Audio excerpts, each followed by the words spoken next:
શ્રી ગણેશાય નમઃ.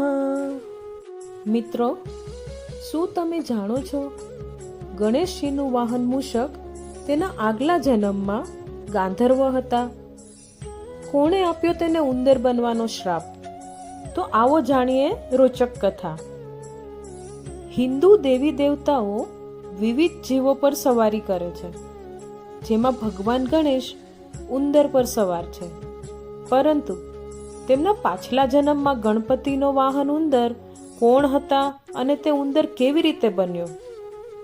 ગણેશ પુરાણની વાર્તા અનુસાર ઉંદર ભગવાન ગણેશનું પ્રિય વાહન તેમના પાછલા જન્મમાં ગાંધર્વ હતો. મૂષક રાજનું સાચું નામ હતું ક્રોંચ. એકવાર તે દેવરાજ ઇન્દ્રની સભામાં ગયો હતો અને ભૂલથી તેનો પગ વામદેવ ઋષિ પર પડી ગયો. ક્રોંચના રમતિયાળ સ્વભાવને કારણે મુનિને લાગ્યું કે ક્રોંચે તેના પર ટીખણ કરી છે, જે બાદ તે ગુસ્સામાં આવી ગયા અને તેણે ક્રોંચને ઉંદર બનવાનો શ્રાપ આપી દીધો. ઋષિના શ્રાપને કારણે ક્રોંચ તે જ ક્ષણે ઉંદર બની ગયો હતો. ક્રોંચ ઉંદર બન્યા પછી પણ તેના શરીરનું કદ ઓછું ન થયું અને તે એક વિશાળ ઉંદર બની ગયો અને અહીં તહીં ફરવા લાગ્યો. તેનું શરીર ઘણું મોટું હતું કે તેણે તેના માર્ગમાં આવતી દરેક વસ્તુનો નાશ કરવાનું શરૂ કર્યું. એક દિવસ આ રીતે ફરતો ફરતો તે પરાશર ઋષિના આશ્રમમાં પહોંચ્યો અને આખા આશ્રમને પીખી નાખ્યો.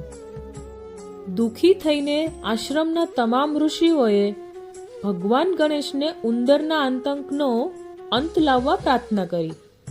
ત્યારે ભગવાન ગણેશ ત્યાં પ્રગટ થયા અને ઉંદરને કાબૂમાં લેવાના ઘણા પ્રયત્નો કર્યા, પરંતુ તમામ પ્રયત્નો નિષ્ફળ ગયા.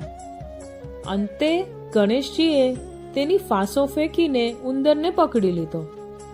તેને પકડતાની સાથે જ ઉંદરે ભગવાન ગણેશને પ્રાર્થના કરી કે કૃપા કરીને તેનું વજન તેમના પ્રમાણે કરો. પછી ગણેશજીએ ઉંદરના વજન પ્રમાણે પોતાનું વજન કર્યું. ત્યારથી ઉંદર ભગવાન ગણેશનું વાહન બન્યું. તો મિત્રો, આ હતી ભગવાન ગણેશના વાહન મૂષકની એક નાનકડી વાર્તા.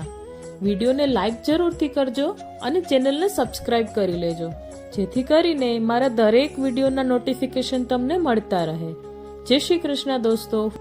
ફરી મળીશું એક નવા વિડીયો સાથે.